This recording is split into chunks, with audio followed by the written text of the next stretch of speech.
Bismillahirrahmanirrahim. Assalamualaikum class 8. I am Nasir Ilyas and today I am going to explain the topic of inheritance. Exercise 4.3 जो है इसमें आपका inheritance का topic है, वो मैं इसके लिए मैंने आपके सामने ये एक चार्ट बनाया है। इसकी मदद से आपको इसकी ज़्यादा अच्छी तरह समझ आ जाएगी। देखिए, जब भी इनहेरिटेंस होता क्या है, जब भी कोई बंदा यानी कि वफात पा जाए उसके बाद जो उसकी पीछे प्रॉपर्टी बच जाती है या उसके पैसे जो बच जाते हैं हम कहते हैं जी ये इनहेरिटेंस है इसका। तो उस इनहेरिटेंस को बाद में उसके जो यानी कि बीवी बच्चे हैं उनमें डिवाइड करना होता है। तो वो डिवाइड करने से पहले कुछ चीज़ें पहले माइनस की जाती हैं। तो पहले देखिए हम क्या करेंगे, क्या पूरा मेथड आप इसमें सीखेंगे कि किस तरीके से इसको माइनस किया जाता है। देखिए, सबसे पहले तो इनहेरिटेंस आ गया हमारे पास, ओके जी। अब इसमें से उसको फनरल के जो एक्सपेंसेस है वो माइनस किए जाएंगे, यानी कि उसको दफनाने के एक्सपेंसेस, इसको हम बूडियल एक्सपेंसेस भी कहते हैं। बूडियल एक्सपेंसेस, ये आपने अगर कंफ्यूज नहीं होना, अगर ये वर्ड भी यूज़ कर लेगा तो वो भी सेम कॉन्सेप्ट ही है। तो ऐसे खर्चे जो उसको दफनाने पर आता है ना, तो वो भी उसके पैसों में से ही यानी कि माइनस किया जाता है। वो माइनस करने के बाद जो पैसे बच जाएंगे तो फिर बाद में उसने अगर किसी से कर्जा लिया हुआ है, अपने किसी रिलेटिव से या दोस्त से या बैंक से या कहीं से भी किसी भी जगह से उसने कर्जा लिया हुआ है, तो उसके बाद डेट और लोन, दो वर्ड इसके लिए यूज़ होते हैं। तो वो आपने इसमें से पहले माइनस करना है, उसके बाद जो पैसे बचेंगे फिर उसका बाद में आगे करेंगे उसने क्या कहा हुआ है जी। अब यहाँ पे डेट और लोन आपने अक्सर देखा होगा, अगर कोई बंदा जिसकी वफात पर आ गई हो तो जनाजे के बाद अलानिया तौर पे यानी कि कहा जाता है कि अगर किसी ने इससे कोई लेन देन करना है या किसी ने कोई कर्जा या लेना या देना हो इसका वापस, तो इसके भाइयों से रब्ता कर लें। जो लोन जो है, ये कर्ज़े की रकम जो है, ये मरने के बाद भी यानी कि ये माफ़ नहीं होती। ये जब तक दी ना जाए तो मरने वाली की जो रूह है उसको सुकून नहीं मिलता। तो ये बहुत ज़रूरी होता है कर्ज़ा वापस करना जिसने भी लिया हो। उसके बाद अगर उसने ख्वाहिश की हो कि मेरे मरने के बाद मेरे जायदाद में से कुछ हिस्सा मदरसे को या किसी फलाही अदारे को या किसी स्कूल को या किसी भी ऐसी जगह पे दे दे जहाँ पर उसको साले सवाब मिलता रहे, तो उसकी मैक्सिमम उसका अगर तो उसने यानी कि एक नॉमिनेट कर दिया होगा इतना हिस्सा देना है, वो तो ठीक हो गया। अगर नॉमिनेट ना किया हो तो उसकी जो यानी कि प्रॉपर्टी है उसमें से 1/3 यानी कि उसका तीसरा हिस्सा दिया जाता है, अप टू 1/3 यानी कि मैक्सिमम 1/3 दिया जाता है। उसके बाद ये भी माइनस कर देना है, यानी कि इनहेरिटेंस में से ये बूरियल एक्सपेंसेस, फनरल एक्सपेंसेस, डेट और लोन, और उसकी जो विल है यानी कि उसकी जो ख्वाहिश है मरने से पहले जो उसने कहा होता है वो माइनस करना है। माइनस करने के बाद जो पैसे बच जाते हैं फिर आता है जी बेवा का हिस्सा। उसकी जो बीवी है ना उसको हिस्सा मिलेगा। उसको जो हिस्सा मिलेगा वो दो तरह का होता है, एक तो होता है 1/4 और एक होता है 1/8। अगर तो इसके बच्चे नहीं हैं उसको 1/4 हिस्सा मिलेगा, यानी कि ज़्यादा हिस्सा मिलेगा उसको।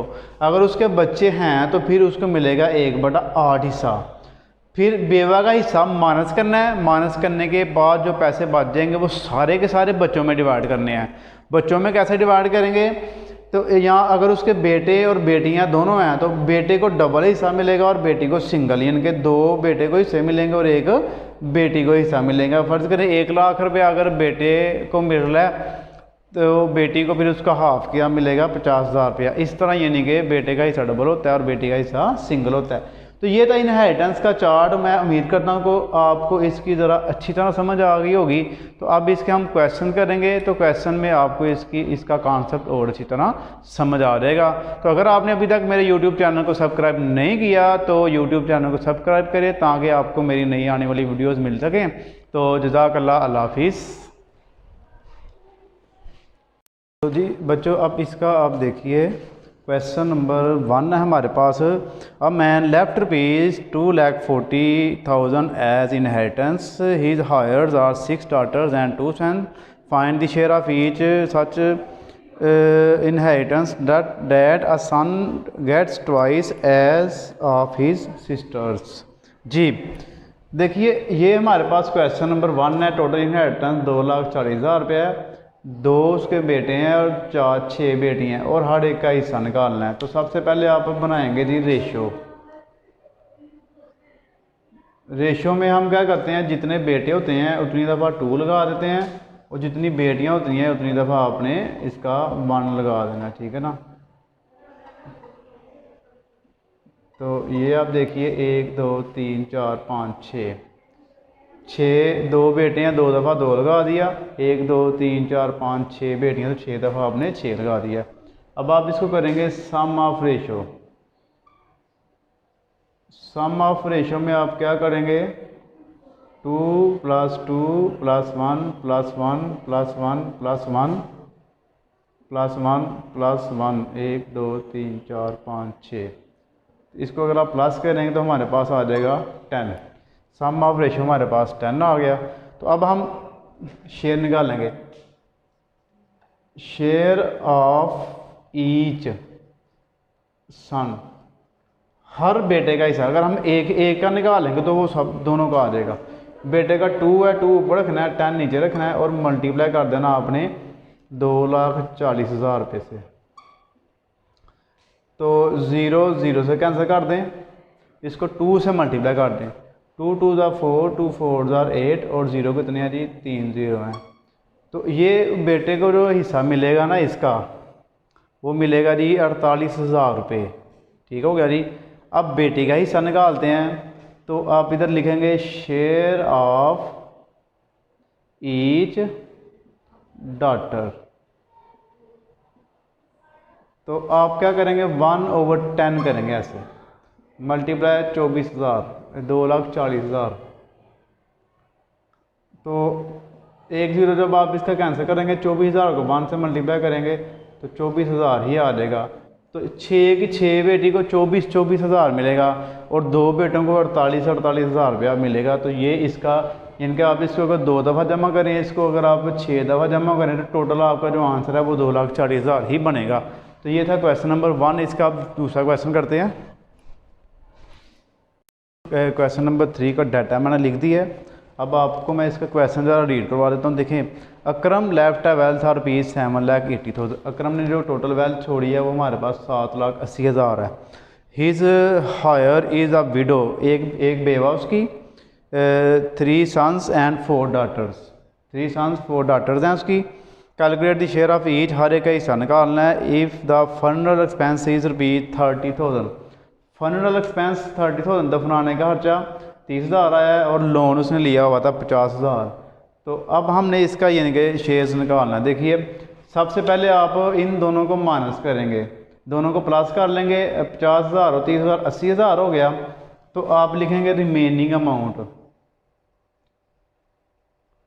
रिमेनिंग वेल्थ कर लें, चले अमाउंट कर लें, वेल्थ कर लें, इनहेरिटेंस कर लें, आपकी मर्जी होगी। तो आप क्या करेंगे, 7,80,000 टोटल वेल्थ लिखेंगे पहले, माइनस ये इन दोनों को जमा किया था, 80,000 आ गया। 80,000 माइनस कर दें, पीछे हमारे पास आ गया 7 लाख रुपया। अब ये जो 7 लाख है, इसके बाद आ जाएगी बेवा की तरफ। बेवा एक ही है, 2 3 भी हो सकती हैं, लेकिन यहाँ पे फिलहाल एक है। तो उसका जो है आप निकालेंगे शेयर। तो जब आपने विडो का शेयर निकालना है, तो विडो लिखेंगे आप शेयर ऑफ विडो।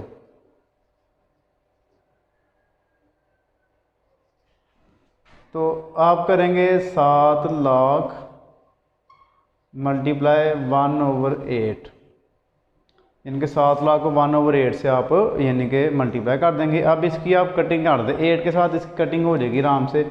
8 1 ज़ा 8, तो 70 है ना, 8 जो है ना, 8 8 ज़ा 64, 70 में से 6 कैरी आ गया तो 60 होगा।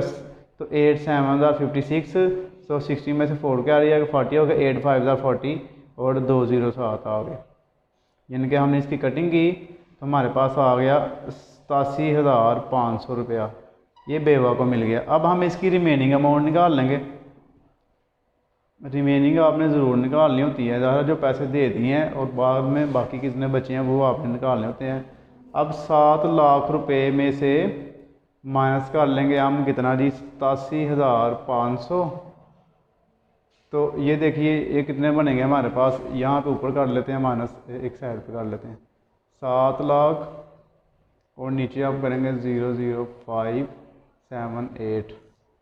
ज़ीरो ऐसे ही आ गया, ये भी ज़ीरो ऐसे ही आ गया, 1 1 कैरी दे दें तो 10 में से 5 निकाल लें 5, तो 9 रह गए, 9 में से आप 7 निकाल लें 2, और इधर भी 9 में से अगर आप निकाल लें 8 तो 1 रह गया और 6 रह गया था इधर। यहाँ पे हमारे पास आ गया 6,12,500। ठीक हो गया जी। तो ये हमारे पास बाकी पैसे बच गए। अब हम इन पैसों को बच्चों में डिवाइड करेंगे, रेशो बनाएंगे पहले। तो रेशो आप कैसे बनाएंगे, 3 बेटे हैं तो 3 दफ़ा आप 2 लगा देंगे, और बेटियां 4 हैं तो 4 दफ़ा आप लगाएंगे 1, 1 2 3 4। तो अब आप क्या करेंगे, इनको प्लस कर लेंगे, सम ऑफ रेशो, इनको प्लस करिए, 2 + 2 + 2 +1 +1 +1 और +1 जी। तो हमने इनको प्लस कर लिया। प्लस करके देखिए हमारे पास क्या बन रहा है इसका, 2 2 4 2 6 7 8 9 10 जी। हमारे पास इसका क्या बन रहा है जी, 10 बन रहा है। तो अब हम इनका हिस्सा निकाल लेते हैं। देखिए आप देखिए, अब शेयर ऑफ ईच सन, हर बेटे का हिस्सा, तो 2/10 करना है, मल्टीप्लाई कर देना आपने किसके साथ, जो रिमेनिंग अमाउंट आई है ये वाली 6 1 2 5 0 0। तो अब आप देखिए इसको, ये 0 इससे कैंसिल करें, और 6 1 2 5 0 को 2 से मल्टीप्लाई कर दें, 0 10 1 कैरी, 2 to 4 1 5 2 1 2 और 2 6 12। तो ये बन जाएगा 1,22,500। 1,22,000 जो 500 है ना, ये एक बेटे को मिलेगा, दूसरे को भी इतना, तीसरे को भी इतना। अब हम निकालते हैं शेयर ऑफ ईच डॉटर। तो जब हम डॉटर का हिस्सा निकालेंगे तो हम क्या करेंगे, 1/10 लगाएंगे। बेटी का 1 होता है और टोटल नीचे 10, मल्टीप्लाई इसकी जो रिमेनिंग अमाउंट है वो है 6,12,500। तो अब आप इसकी कटिंग कर दें, देखिए ये 0 0 से कैंसिल हो गया, तो ये 6,125,000 इनके 61,250, ये इसका हमारे पास बेटी का हिस्सा आ गया। अब ये था इसका क्वेश्चन नंबर 3। इसमें आप देखेंगे तकरीबन इसमें हर चीज़ कवर हो गई है। तो फंडल भी था, लोन भी था, बेटे भी थे, बेटियां भी थी और बेवा भी थी। इसके अलावा आपको क्वेश्चन में कोई एक्स्ट्रा चीज़ नहीं आएगी, कम हो सकती है, इससे ज़्यादा इस एक्सरसाइज में आपके लिए नहीं है। तो जिसको इस क्वेश्चन की समझ आ गई, समझेगा उसको ये पूरी जो एक्सरसाइज है 4.3 उसकी समझ आ गई है। क्वेश्चन नंबर 7 देखिए, इसकी स्टेटमेंट मैं आपको रीड करवाता हूँ। A person died leaving behind inheritance of ₹3 lakh. Distribute the amount among 4 sons and 3 daughters. 4 sons और 3 daughter में आपने इसकी अमाउंट डिस्ट्रीब्यूट करनी है। That each son get double of what a daughter gets. यानी कि बेटे को डबल हिस्सा मिलेगा बेटी से। Find the share of each when a debt of ₹80,000 was also to be paid. तो इसमें 80,000 रुपया कर्जा है। अब एक चीज़ आप देखें, यहाँ पर विडो का जिक्र नहीं आया, इसका मतलब है कि इसकी विडो नहीं है, हो सकता है उसकी पहली डेथ हो गई हो, तो विडो का हिस्सा हम इसमें नहीं निकालेंगे। पहले हम इसमें से कर्जा माइनस कर लेते हैं। देखिए रिमेनिंग अमाउंट कर लें, इनहेरिटेंस कर लें, तो मैं अमाउंट ही लिख लेता हूँ। रिमेनिंग अमाउंट जो हमारे पास देखें 3 लाख टोटल है, और इसमें से 80,000 माइनस कर दें तो ये 2,20,000 रुपया आ गया। 2,20,000 रुपया जो है ना, ये हमने बच्चों में डिवाइड कर देना। अब हम लिखेंगे इसकी रेशो जब हम बनाएंगे तो 1 2 3 4 दफ़ा लगाएंगे हम, क्या जी 2, और 3 बेटियां 1 2 और 3 दफ़ा हम लगा लेंगे 1। सम ऑफ रेशो कर लें, सम ऑफ रेशो 2 + 2 + 2 + 2 + 1 + 1 + 1, तो 2 4 6 8 9 10 11। सम ऑफ रेशो हमारे पास 11 आ गई है। तो अब हम क्या करेंगे, पहले आप निकाल लें share of each son. Share of each son, तो 2 ऊपर रखें, 11 नीचे रखें, मल्टीप्लाई कर दें 2,20,000, 11 11 2 22, तो इसके साथ 4 जीरो आ गए, 20,000 आ गया। 20,000 को 2 से मल्टीप्लाई कर दें, 2 2 4, 40,000 रुपया इसको बेटे को मिल जाएगा। तो यहाँ पे हम निकालते हैं जी शेयर ऑफ ईच डॉटर। तो जब डॉटर का निकालना 1/11 करना आपने, 2,20,000, तो इसको मल्टीप्लाई कर दें तो ये आ जाएगा इसका हल जी 20,000, यानी कि 11 2 22, 4 जीरो इसके साथ आ जाएंगे। तो 20 को 1 से मल्टीप्लाई करेंगे तो ये 20,000 ही इसका आंसर आ जाएगा। तो ये आ गया, यानी कि 3 बेटियों को 20,000, 4 बेटों को 40,000, 4 सी कर लें, बच्चे 9 ना समझ लें इसको, और जो है बाकी 80,000 देगा तो ये पूरे हो जाएंगे पैसे आपके, यानी कि 3 लाख पूरा हो जाएगा। अब मैंने तो कहा था एक क्वेश्चन कराऊंगा, लेकिन अगला जो क्वेश्चन है ना 8 वाला, वो थोड़ा सा चेंज है, वो भी आपको मैंने कराना पड़ना है। तो आइए वो करते हैं पहले। अब क्वेश्चन नंबर 8 देखिए, थोड़ा सा चेंज हो गया इसमें। देखें, wife of Ahmed died leaving behind 2 daughters and a son. जो है अहमद जो है उसकी अब वाइफ की डेथ हो गई है। पहले तो होता था ना कि यानी कि जो हस्बैंड है उसकी डेथ हो रही है तो बीवी को इसका हिस्सा मिल रहा है। तो इस क्वेश्चन में उल्ट हो गया है कि अहमद था, उसकी बीवी है, वो डेथ हो गई है, बीवी उसकी अमीर होगी, ज़ाहिर है उसने अमीर जो लड़की है उससे शादी की होनी है। तो इस तरह भी हो सकता है कि अगर यानी कि बीवी की डेथ हो जाए तो उसका जो बीवी की जो नाम प्रॉपर्टी होती है ना, बीवी के नाम पे जो प्रॉपर्टी होती है उसको भी हिस्से फिर किए जाते हैं। उसका जो हिस्सा होता है वो हस्बैंड को मिलता है, फिर उसके बच्चों में डिवाइड होता है। हस्बैंड का जो हिस्सा उसने हमें दे दिया वो 1/4 है, यानी कि अगर बीवी की डेथ हो जाए तो हस्बैंड को जो हिस्सा मिलेगा वो 1/4 मिलेगा। उसके बाद एक बेटा और 2 बेटियों में इसके पैसे डिवाइड करने हैं। सिंपल सा क्वेश्चन है। बाकी फिर नीचे उसने वही डिटेल बताई है कि बेटे को डबल मिलता है, बेटी को 1 मिलता है, तो हर एक का हिस्सा निकालिए। तो ये आप देखिए, अब पहले आप लिखेंगे share of Ahmad, share of Ahmad यानी कि 1,80,000 मल्टीप्लाई 1/4। तो इसकी हम कटिंग कर लेते हैं 4 के साथ ही। 4 1 4, 4 4 16, 2 कैरी, 4 5 20 और 3 0 7 आ गए। तो आप 1,80,000 में से यानी कि 45,000 रुपया जो है ना वो अहमद को मिल गया। अब रिमेनिंग अमाउंट निकालते हैं यहाँ से। रिमेनिंग अमाउंट तो 1,80,000 माइनस हम करेंगे 45,000। तो अगर 1,80,000 में से 45,000 निकाला जाए तो पीछे हमारे पास क्या बचा। आप यहाँ पे इसकी वर्किंग कर लें। तो आप लोगों ने बिल्कुल भी कैलकुलेटर को हाथ नहीं लगाना। 8 क्लास में 0 0 0 1 कैरी ले लें। 10 में से 5 निकालें 5 आ गया, और इधर 7 रह गए थे ना, 7 में से 4 निकालें 3 और 1, तो 1,35,000 आ गया हमारे पास। अब हम रेशो बनाते हैं। इधर रेशो आप बनाएंगे जी 1, एक बेटा है, बेटे का 2 लगाएंगे और बेटियां 2 हैं, तो बेटी का जो है ना हम 1 और 1 लगा लेंगे ऐसे। सम ऑफ रेशो कर लें। सम ऑफ रेशो में हम क्या करेंगे 2 + 1 + 1, इनको प्लस कर लें, 4 आ गया। तो हम क्या करेंगे अब इनका हिस्सा निकाल लेंगे।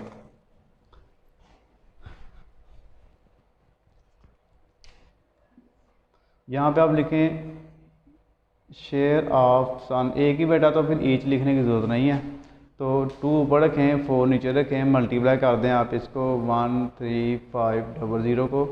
4 3 12, 1 कैरी, 4 3 12, तो 4 3 12 3 कैरी, 4 7 28, 2 कैरी, 4 5 20, यानी कि ये हमने इसकी 4 से कटिंग की है। तो हमारे पास क्या आ गया जी 3375। इसको 2 से मल्टीप्लाई कर दें तो हमारे पास इसका आंसर आ जाएगा, यानी कि 3375 को 2 से अगर मल्टीप्लाई करें 0 1 कैरी, 14 15 1 कैरी, 2 3 6 और 1 7, 2 3 6 6750, यानी कि ये जो है इसका हमारे पास आंसर आ गया। मैं चेक कर लूँ, ठीक है आंसर 67500 आ रहा है यहाँ पे।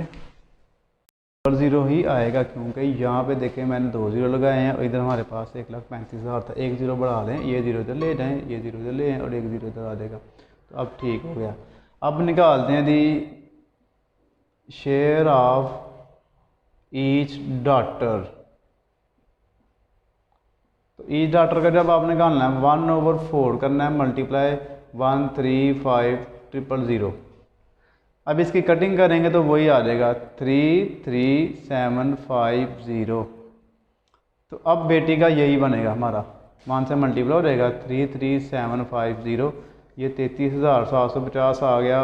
बेटी, 2 बेटियों का हिस्सा बारी बारी दोनों कितने कितने मिलेंगे, और ये 67,500 जो है ना ये बेटे को मिलेगा। तो ये था क्वेश्चन नंबर 8। अब इसके टोटल मैंने 4 क्वेश्चन करवा दिए हैं, बाकी 4 रह गए हैं, वो आपने खुद कर लेने हैं। तो इंशाल्लाह 4.4 के साथ आपसे नेक्स्ट वीडियो में मुलाकात होगी। तो अपनी दुआ में ज़रूर याद रखिएगा। जज़ाकल्लाह, अल्लाह हाफिज़।